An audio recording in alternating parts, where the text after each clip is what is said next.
كلية الفقه الحنفي تقدم.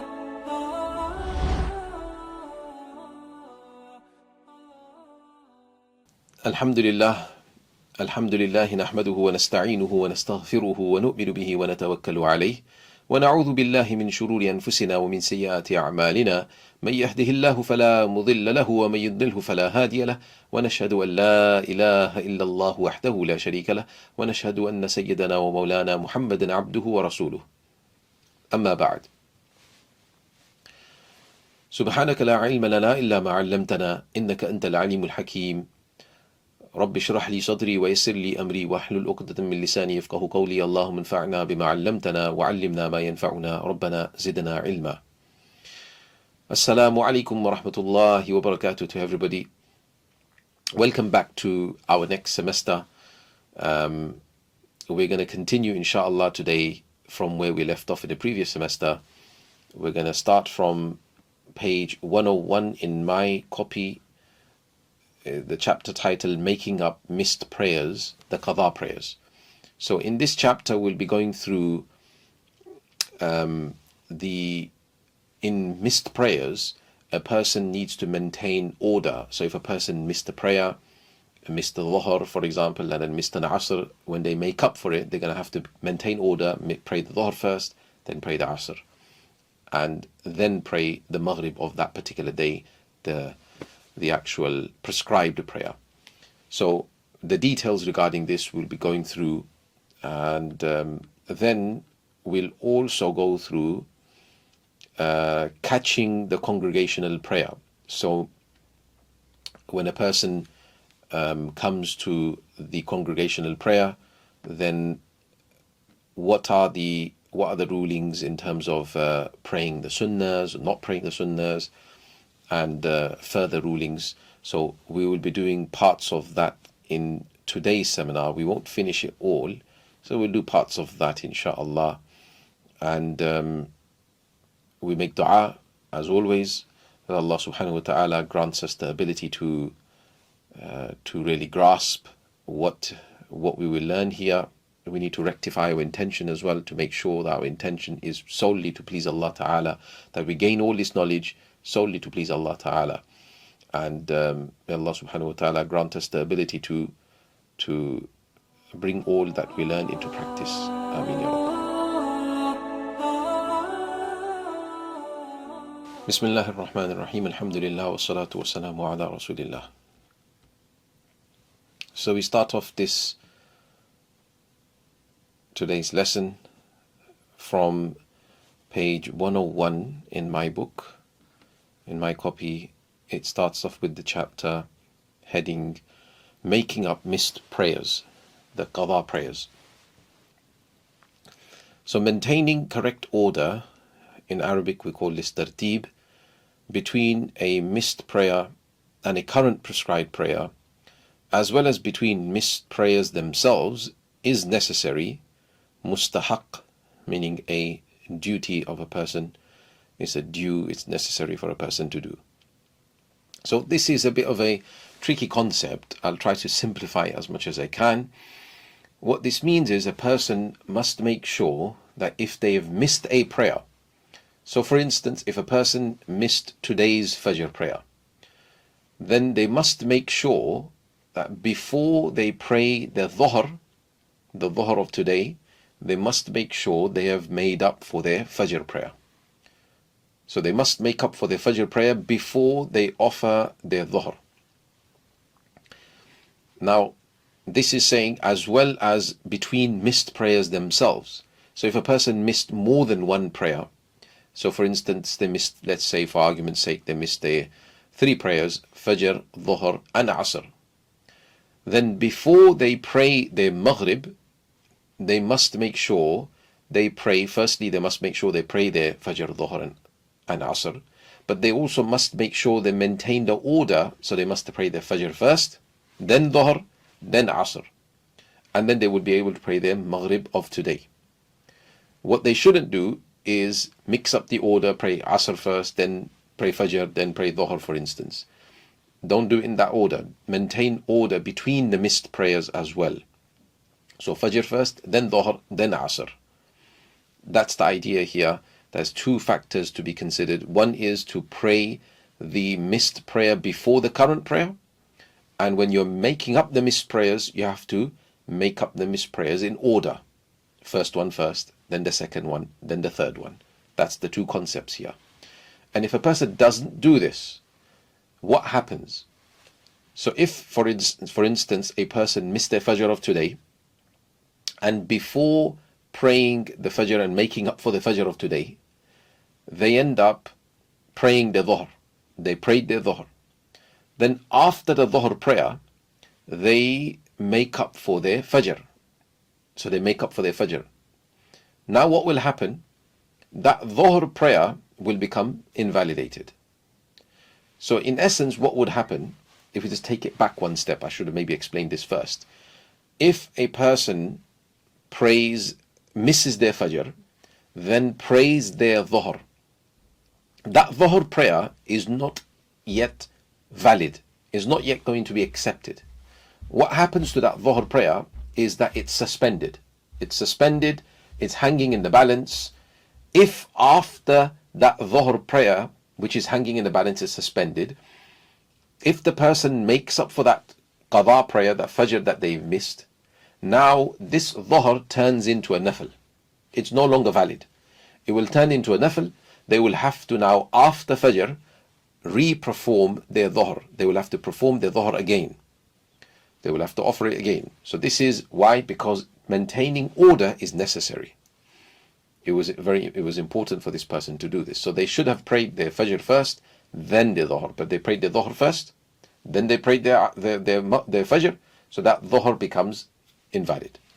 Now, the point of it being suspended is that if a person prayed their Dhuhr like we did, they missed their Fajr, but they still prayed their Dhuhr, knowing that they've missed their Fajr. So they prayed their Dhuhr. But after Dhuhr, which is suspended, they didn't pray their Fajr. They didn't pray the Fajr yet. So they prayed their Dhuhr on time, then they prayed their Asr on time. Now both of these prayers are suspended. Okay, they're not yet valid. They're both of them are suspended. Then they prayed their Maghrib. That's also suspended. Then they prayed their Isha. That's also suspended. Okay, like this they prayed so they prayed their Dhuhr, they prayed their Asr, they prayed their Maghrib, they prayed their Isha. Then the next day they prayed their Fajr too. They prayed their Fajr, and then they prayed their Dhuhr, the sixth prayer. Now, the idea is you pray more than 1 day's worth of prayer. 5 prayers in a day, but you've prayed now 6 prayers. So the sixth prayer, which is the next day's Dhuhr, you've prayed that now.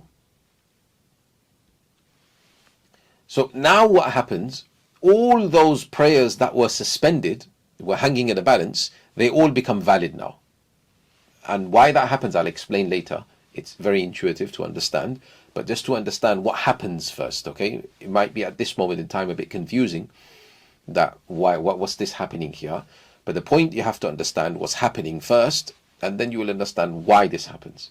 So just digest this first, understand that what happens is the prayers that, after missing a prayer, the prayers that you are praying currently, prescribed prayers, they're all going to be suspended.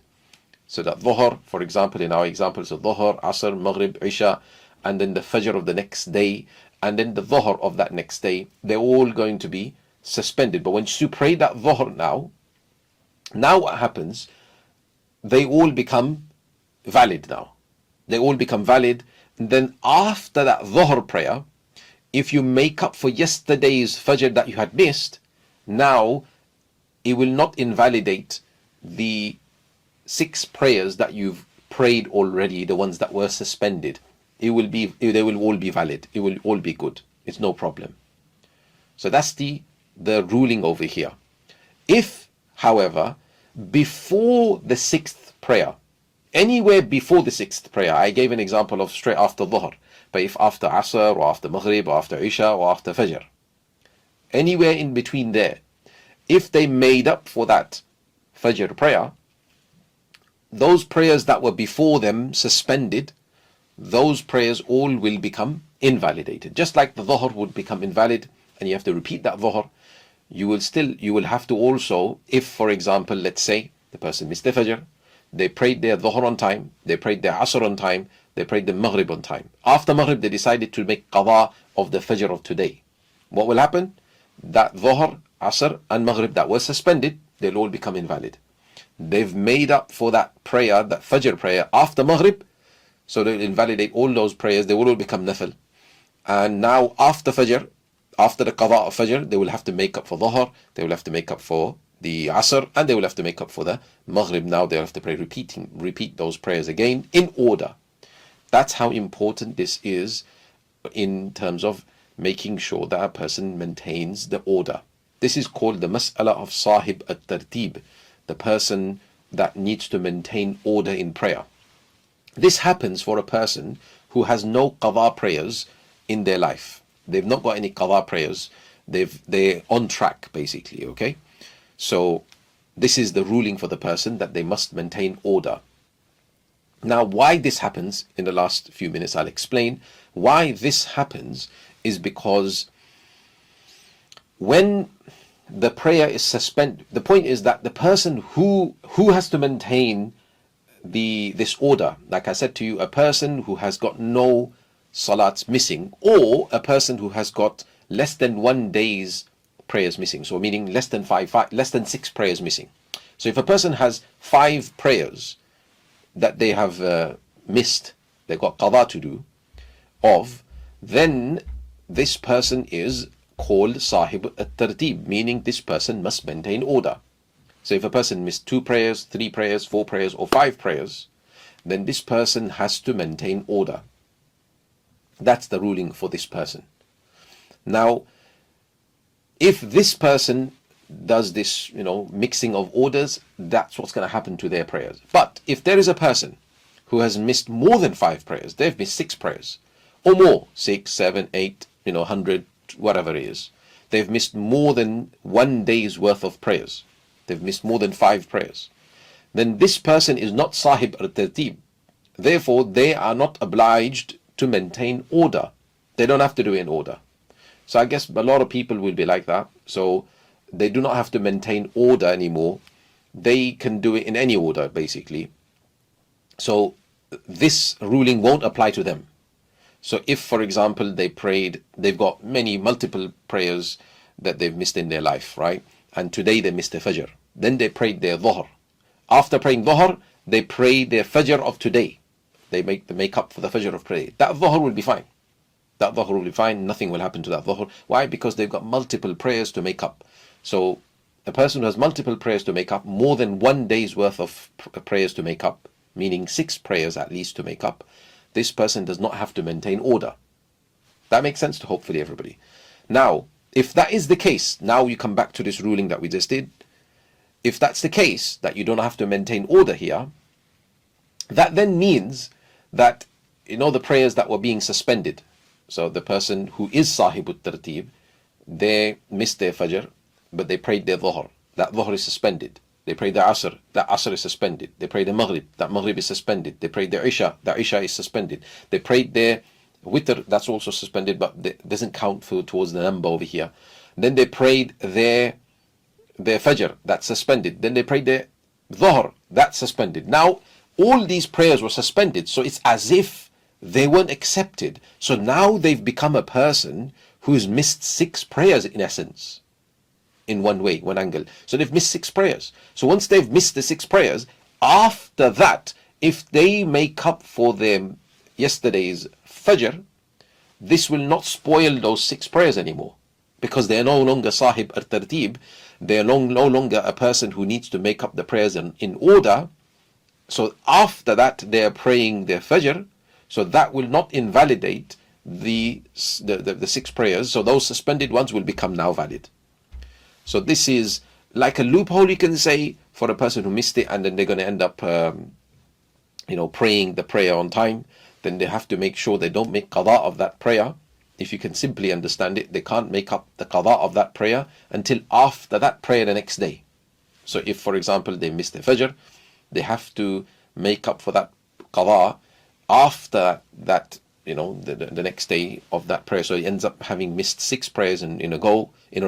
You don't actually miss the prayers, you actually pray the prayers in time, but they will all be suspended, and then you make up for that prayer after that prayer of the next day, and then inshallah all those prayers will become valid. So this is, hopefully, I know we spent a lot of time on that, this masala is understood, then we can go through the next part inshallah. He says, however, this order is no longer mandatory in one of 3 situations. So there are 3 exemptions to this general rule we talked about, where a person must maintain order. First situation, it says, if the recommended time of the current prescribed prayer is about to expire, in which case one prays the current prescribed prayer before making up the missed prayer. It does say the recommended time, but it's actually the fatwa, the ruling is actually on the actual whole time. I'm pretty sure it does mention it. It would mention it in your footnotes. Yes, it actually mentions in the footnotes that the consideration is not given to the recommended time. The relied upon position is actually that the entire prayer time is what is considered. So just ignore that it says recommended, because that's his opinion, Imam Shurumbalali's opinion, but the fatwa in the madhab is on the opinion that the entire prayer time has to expire. So if the prayer time is about to expire, so let's say a person missed the Fajr prayer, then they can't, we understood already, they can't pray their Dhuhr until they've prayed the Fajr.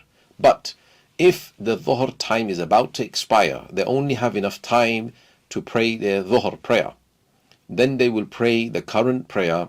Don't violate again by missing the Dhuhr prayer just because you're going to make up for a Fajr, which is qada anyway.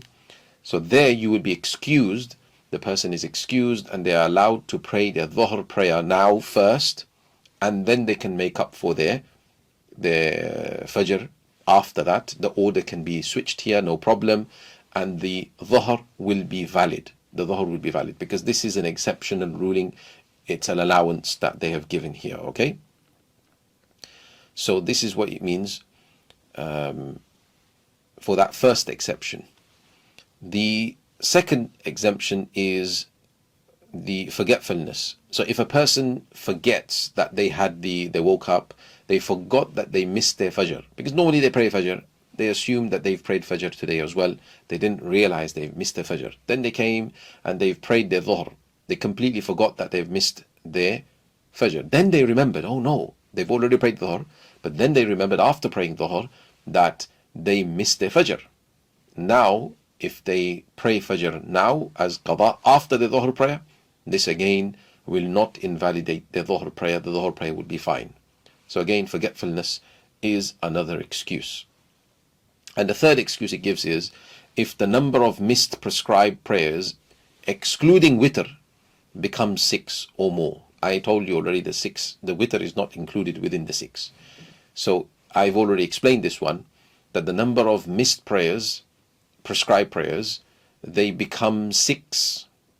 Okay, if they become 6, so with the Dhuhr is suspended, the Asr is also suspended if a person prays them. Yeah, in the example I gave earlier, the Maghrib is also suspended if they pray the Asr, then Maghrib, and the Isha is also suspended. So that's 5 prayers already, 1 prayer which they've missed already totally, and the other 4 which are suspended. So it's like in ruling, there's 5 prayers they've missed.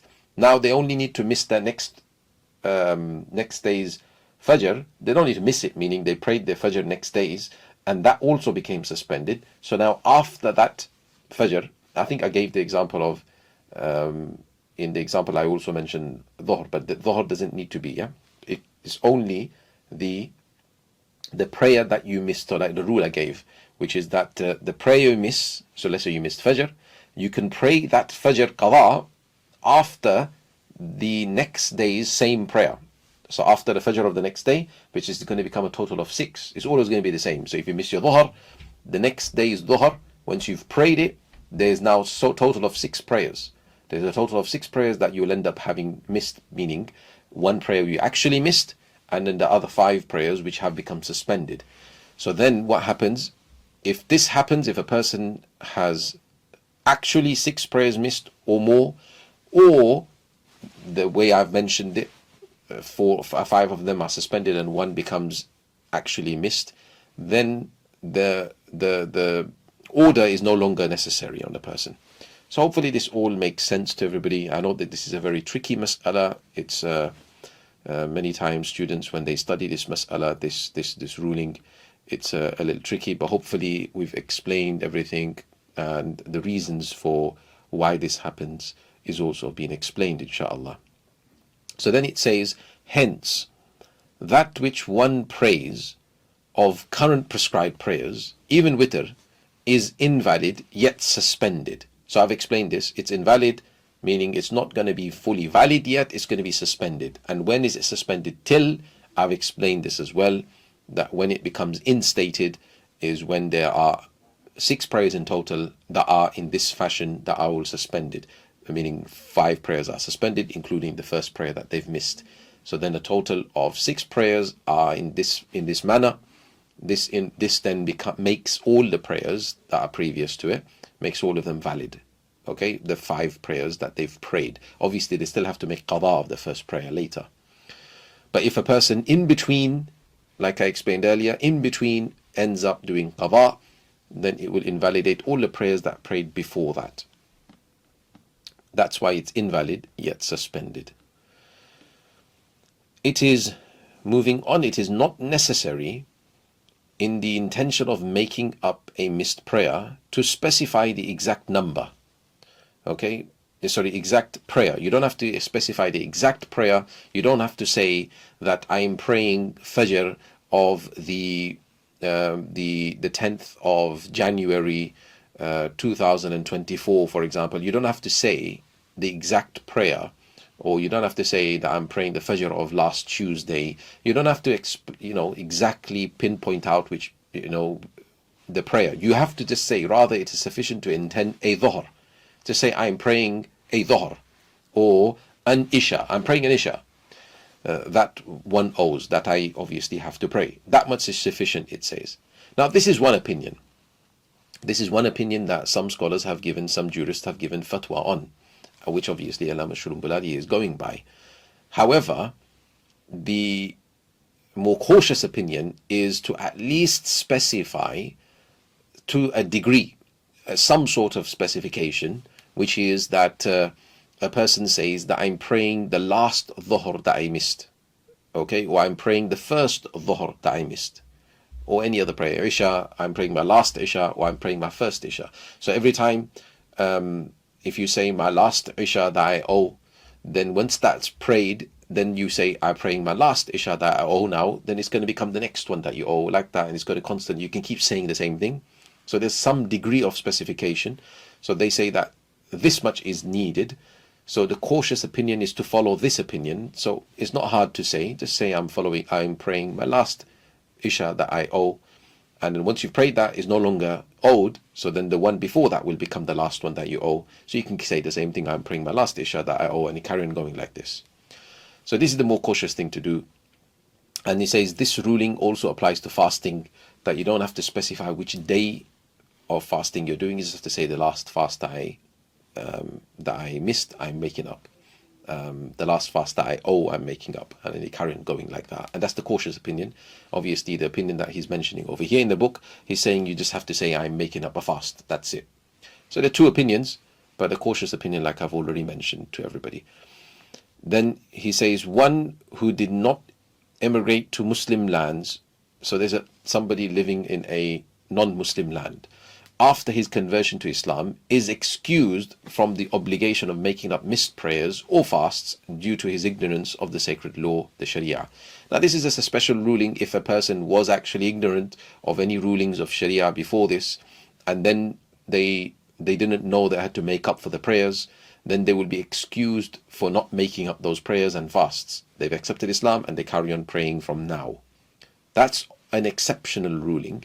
However, the scholars have mentioned, the jurists have mentioned that this won't really apply nowadays, because even if you're in a non-Muslim land, the knowledge is widely available everybody knows the rulings of Sharia, and there's much knowledge available everywhere. So you can go to circles, to scholars, and you can read books, and you can listen to lectures online. There's so much knowledge available that a person has no excuse, or doesn't have this excuse of ignorance, being ignorant of the sacred law. So a person will have to make up, even a Muslim living in non-Muslim land will have to make up for the prayers, and that's the fatwa given.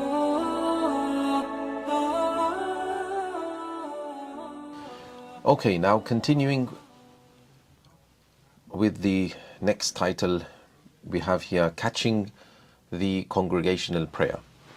So prayer in congregation firstly surpasses its performance alone by 25 degrees in terms of merit, meaning praying the prayer in congregation, which we call jama'ah, it has more virtue than praying alone, to the extent of 25, and some ahadith mention up to 27 times more reward than praying alone.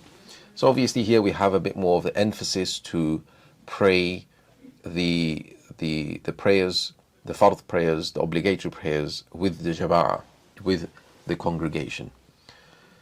Moving on, thus if the congregation commences after one had already begun the obligatory prayer alone, he should break it with one salam while standing and then join the congregation, as long as he has not yet performed the first prostration for a 4 rak'at prayer. Let me explain this first, then we'll move on. So what this means is, let's say for instance you started the dhuhr prayer. So you started praying your dhuhr prayer in the masjid, you missed the jama'ah of the masjid, so you came to the masjid and you prayed your dhuhr prayer, you're starting to pray your dhuhr fard alone. Then you notice that there's some brothers on the side, they are praying the dhuhr in congregation. So then you would do salam, break this prayer that you are in, and go and join the congregation, because the congregation is superior. It has much more reward. So you would break this fard prayer that you are in to join the superior congregational prayer of dhuhr. So this is what it means. You stand, do one salam, break the prayer, and go join. Now this is provided that you haven't done the first sajda in this dhuhr prayer. Now if you've done your first sajda, then what do? It's going to come ahead. I'm just going to explain it now because it makes it easier. So you haven't done your sajda, then you break the prayer and you go join. Now if you have done your sajda, then you make this 1 rak'at that you've already prayed, because you've done your sajda, that means you've prayed 1 rak'ah. Once you've prayed that 1 rak'ah, you want to add 1 more rak'at to it, and in the tashahhud, in the second rak'at where you sit, after the tashahhud you read the durood sharif and everything, and you do salam. After doing salam, those 2 rak'ats that you've prayed there will become a nafil prayer, and then you go join the congregational dhuhr prayer. So the point is that the 1 rak'at that you have prayed, we don't want to waste it. That's the idea of where it says, as long as you have not yet performed the first prostration in a 4 rak'at prayer. So the idea is, if you have not performed the first prostration, first sajda, you can just break that prayer because it's nothing yet.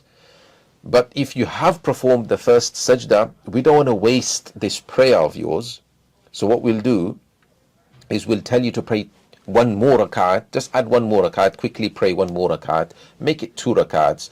That will become a nafil prayer now, and then you pray, do salam, and you go join the congregation. That's the idea behind this. Then it says, or even if he had performed the first prostration for prayers that do not have 4 rak'ats, i.e. Fajr and Maghrib. So I gave you an example of dhuhr. The dhuhr, and obviously dhuhr, asr and isha will follow the rule I just said, that you just pray 2 rak'ats and then you go join. If you've done 1 sajda, you pray 2 rak'ats and you go join the congregation. If you have not done the first sajda, you break the prayer straight away and you go join the congregation. But if it comes to Fajr and Maghrib, even if you had done the sajda, even if you've done the first sajda, then you can still do salam, you do not need to make it 2 rakat. You do not need to pray 2 rakat in Fajr, because the point is, if you make it 2 rakat in Fajr, you've already prayed the full prayer. If you make it 2 rakats, you can't change the intention now. You've made it 2 rakats already, and you've already prayed your fard by the time you prayed your 2 rakats, because you intended to pray fard when you started the prayer. In the middle of the prayer, you can't change an intention, so you carried on praying and you prayed 2 rakats now. So if you've done the first sajda in the Fajr, then if you add 1 more rakat, you're going to end up praying the fard. Then you will not be able to join the congregation. So what we will tell you to do is, even if you have performed the first sajda, we will tell you break the prayer. As long as you haven't performed the second sajda, the second rakat sajda. In Maghrib prayer, the same thing happens, because we know Maghrib prayer is 3 rakats. So if you have prayed 1 rakat, even if you've done the sajda, we will still tell you break the prayer. This is because if you add 1 more rak'ah, you have prayed majority of your Maghrib. It's already majority prayed. So we will not then tell you to break your prayer. We will tell you to complete it and pray the 3 rakats. So we won't tell you over here, after having done the first rak'ah sajda, to add another rakat like we would tell you in Dhuhr, Asr and Isha. Hopefully that makes sense. This is the comprehensive rule.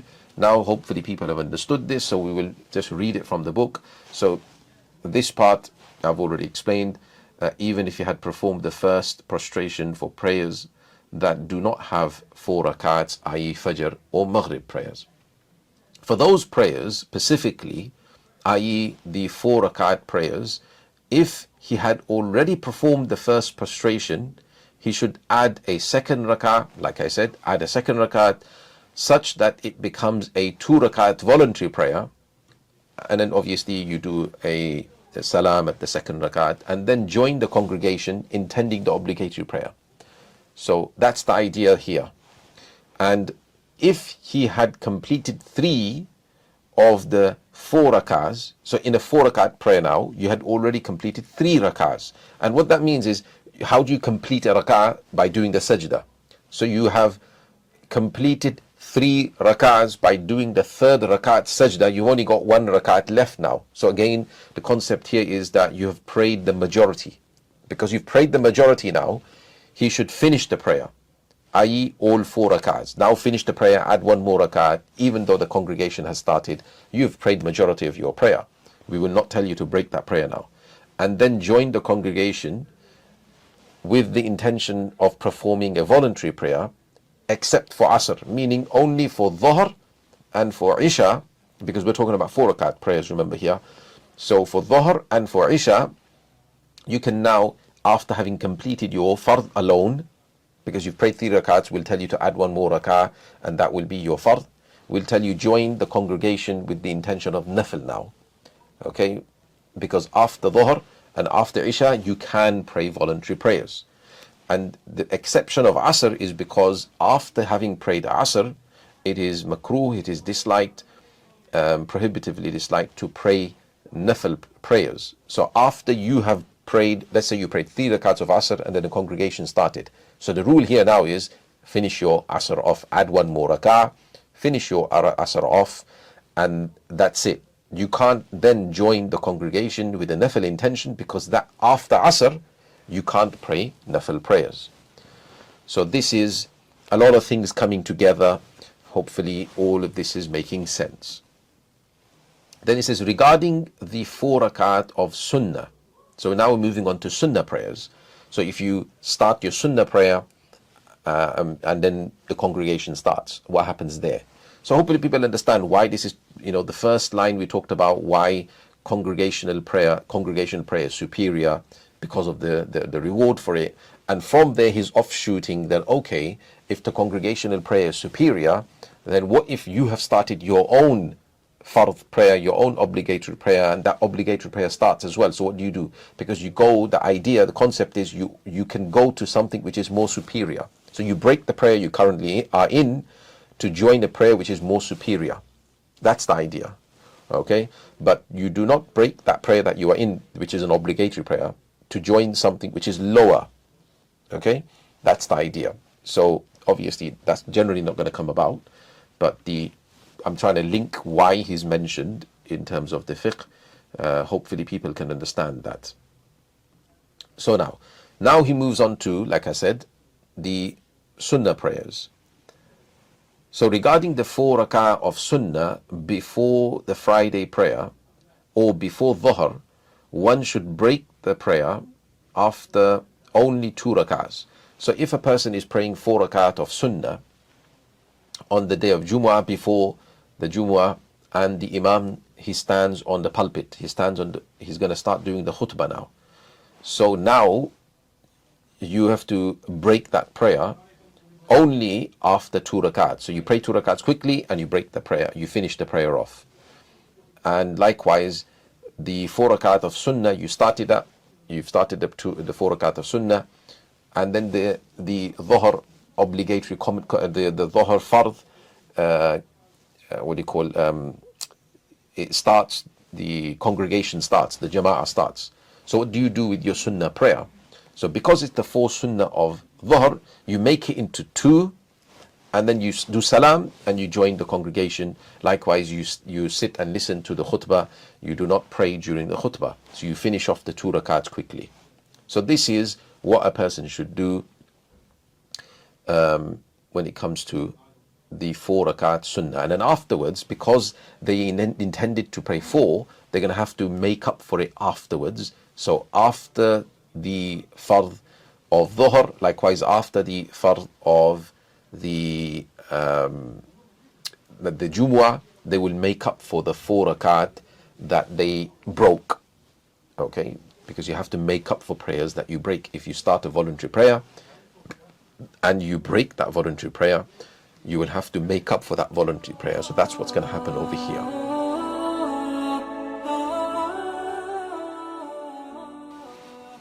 So to summarize now, today we went through starting from making up missed prayers. Now if you remember, there is a person called Sahib at-Tartib, meaning a person who must maintain order between missed prayers and current prayers, as well as between the missed prayers themselves. Okay, so there's 2 things that this person must do, the Sahib at-Tartib. Now, how is this person Sahib at-Tartib? As long as they have not missed more than 1 day's worth of prayer, meaning 6 prayers.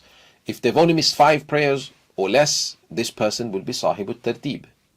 Now, one thing I may have forgotten to mention, I'll mention now, that if a person was not Sahib at-Tartib, they had missed many prayers, and then they go on to catch up all the prayers, they've caught up all the prayers, then they will only become a Sahib at-Tartib when they now come to 0. Once they come to 0, they have no longer any prayers left. They will now be given this like certificate, you can say. They'll be handed this certificate, you are Sahib at-Tartib, meaning you have no prayers to make up for now. So don't understand what I'm saying is, don't understand that as soon as they come down into now, they only have 5 prayers left. Do they have to maintain an order now? No, they still don't have to maintain an order, because they are not a Sahib at-Tartib. So they will not become a Sahib at-Tartib until when? Until they have even 1 prayer still left. So once they have 0 prayers left, they've made up for everything, they will now be reinstated as a Sahib at-Tartib now. So for many people who are not Sahib at-Tartib, they can become a Sahib at-Tartib, make up for all the prayers, and now they become a Sahib at-Tartib. Now they must maintain order. So we talked about all of this, and then there being 3 exemptions to this ruling. One was if the prayer time is ending, they have no time to make up for the qada as well as do the current prayer, then they will pray the current prayer and pray the qada later. Second, if they forget that they had the qada prayer to do. And thirdly, if they have now missed 6 prayers or more, then they no longer have to maintain order. So that's that.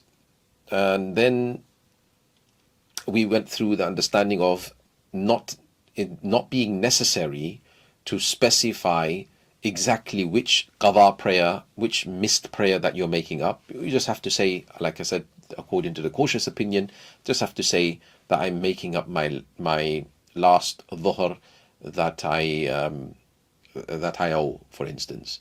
And like that, you keep making intention. Then we went on to catching the congregational prayer, being very important, 25 to 27 times more rewarding.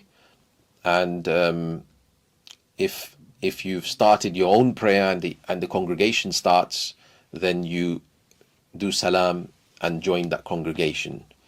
This will happen when people are praying alone. So you go to the masjid and you pray alone, and there's another jama'ah that's happening now. So you realize that they're praying the jama'ah. So then you do salam and join their jama'ah. You join their congregation. So this is that. But that's so long as in a 4 rakat prayer, so long as you haven't done the first prostration. And then we went through rulings there in detail that if a person has done the first prostration, then make it 2 rakat and then do salam. And then the 2 rakats will become nafil and then join that congregation. And if a person has prayed more than that, 3 rakats, now you pray your rakats, you pray your fard, your obligatory prayer yourself. And then if you want to, you join that prayer. If it's a dhuhr or isha, you join that prayer with the intention that it is a nafil voluntary prayer.